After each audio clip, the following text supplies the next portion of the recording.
A few moments later, a few inches later, 2 hours later, one eternity later. আসসালামু আলাইকুম কলিজার আপুরা ভাইয়ারা। এই তো আমি এখন কড়াই বসে তেল দিয়ে দিছি। এখানে আলু আছে, ধুয়ে রাখছি। এখানে মুরগির মাংস রান্না করব, সেটা রাখছি। আর এই যে তেলের মধ্যে পেঁয়াজ ছেড়ে দিলাম।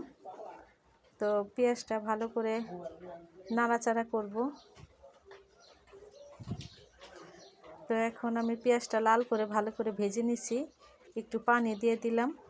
একে একে সব মশলা এখন আমি অ্যাড করে দিয়ে দেব। তো আজকে রান্না করব চিকেন লাল কষা। চিকেন রান্না করব ঝোল ঝোল করে। আদা রসুন বাটা, হলুদ বাটা, মরিচ বাটা, লবণ আর হলো ধনিয়া গুঁড়া একসাথে রাখছি। তো আমি একে একে সব দিয়ে দিব। তো এখন দিয়ে দিলাম আদা রসুন বাটা একসাথে, আর দিলাম হলুদের গুঁড়া, দিলাম ধনিয়া গুঁড়া,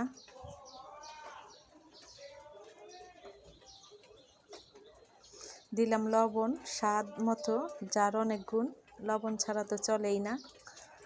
দিলাম মরিচের গুঁড়া।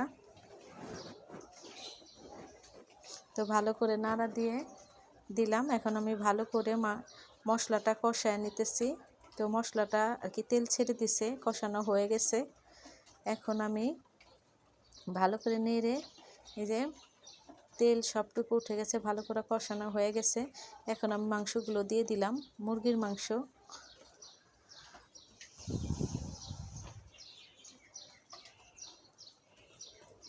তো ভালো করে রান্না করতেছি মুরগির মাংস। ভালো করে রান্না কষানোর মধ্যেই মজার স্বাদ আলাদা। আলু একটু মাংসটা ভালো করে একটু হালকা কষিয়ে এখন আলু দিয়ে আবার কষাবো একসাথে। আর কষানোর মধ্যেই সব আর কি মজা থাকে। যত ভালো কষানো হয় তত ভালো মজা লাগে খেতে। তো সবাই আমার ভিডিওটা সাবস্ক্রাইব করবেন, ভালো লাগলে চ্যানেলটির সাথে থাকবেন, প্রথম থেকে শেষ পর্যন্ত দেখবেন। আর প্লিজ সবাই একটা লাইক করে দিবেন, সবার কাছে অনুরোধ রইল।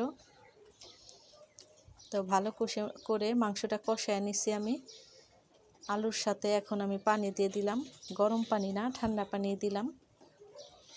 তো এখন ঠান্ডা পানি দিয়ে পরিমাণ মতো মাংস আর আলু সিদ্ধ হওয়ার জন্য ঝোল দিয়ে দিলাম।